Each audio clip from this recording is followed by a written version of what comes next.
How to make a Pokemon deck for beginners.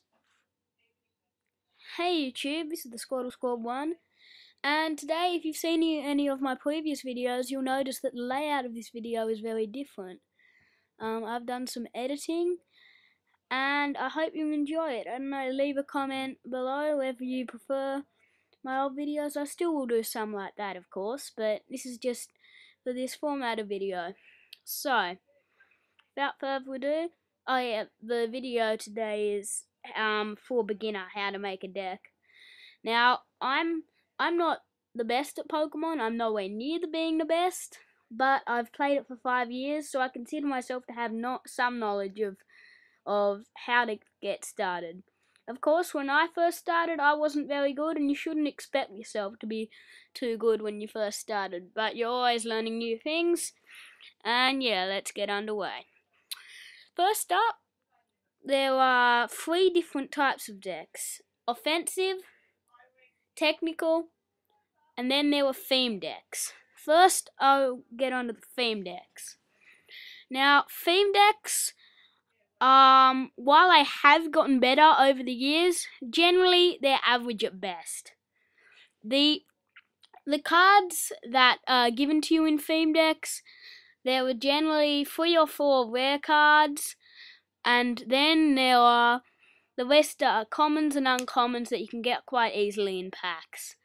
Now, these decks, while they aren't very good, they are an okay way if you really just want to get started at the very bottom. But I'm hoping with a bit of help from me and obviously from other sources, which would be a lot better than me, well, yeah, for certain things, you can make a better deck than just picking the easy route and getting a theme deck.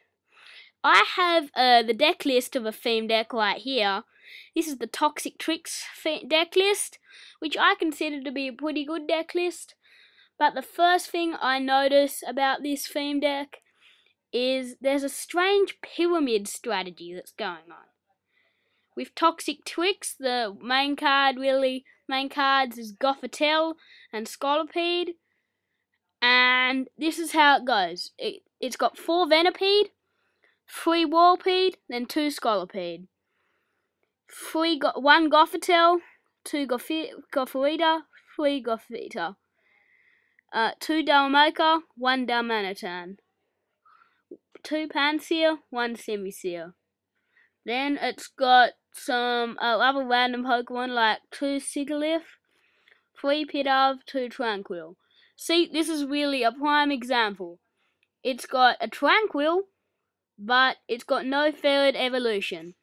I don't know why. Then it's got a Woobat, but it's got no second evolution.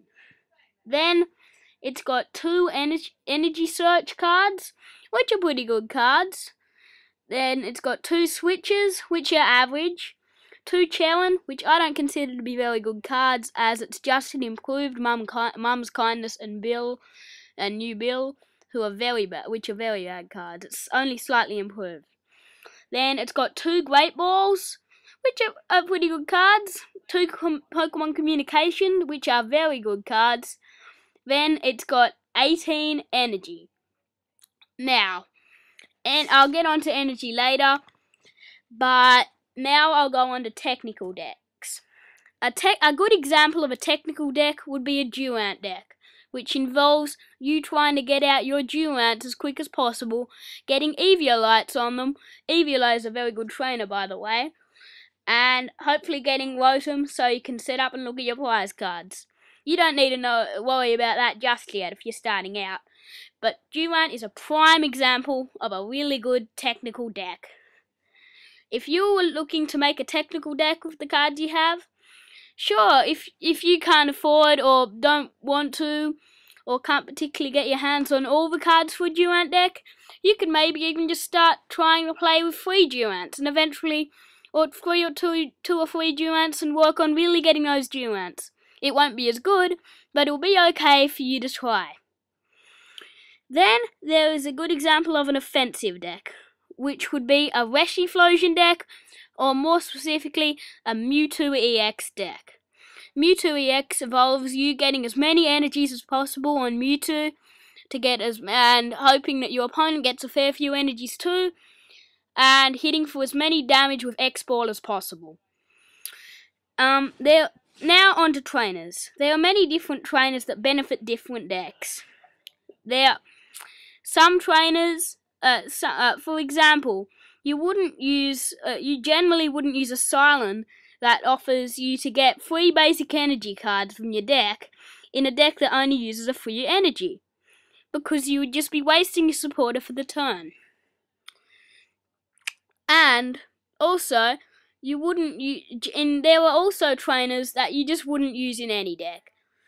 Trainers, in my opinion, like Bills, used to be Mum's Kindnesses, which are the same card, and cards even like Full Heal, which just heals special conditions, which are often healed very quickly anyway. And which leads me to my next point. Every deck does not need 20 energies, 20 trainers, and 20 Pokemon. It's a very, very common misconception, especially among newer players, that you need 20 of each just to have a good deck. In fact, it is exactly the opposite of this. You can quite easily have a better deck than a 20-20-20 deck by having your own variation of cards. For instance, most decks don't have 20 energy. At least these days, theme decks have 18 energy, and I'm sure a long time ago they had more.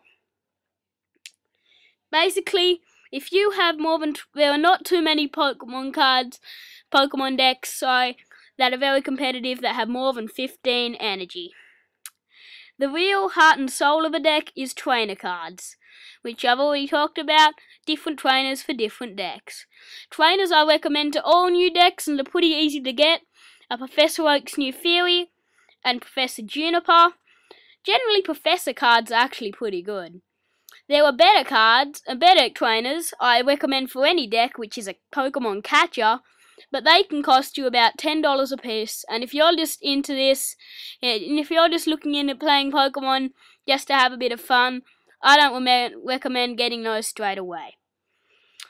But mostly, if you just have a good combination of around 25 to 30 trainers and some really good solid Pokemon, I recommend that if you're getting to the next level of Pokemon, I recommend a Reshiflosion deck, which will only cost you about $100. Now, I know that may seem like a lot, but in the scheme of things, it's not. Some decks, especially like a Mewtwo EX deck, if you're looking to get all those Mewtwo's, it can cost you in excess of $200.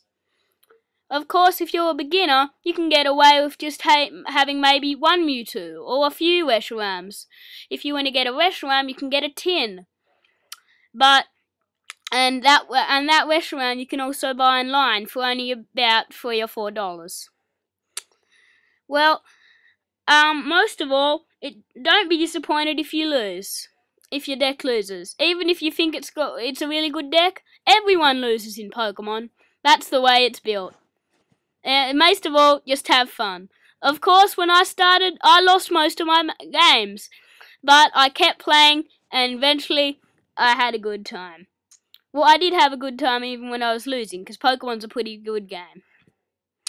Well, I hope you've enjoyed my little information video. If you didn't, that doesn't matter. It's not for everyone.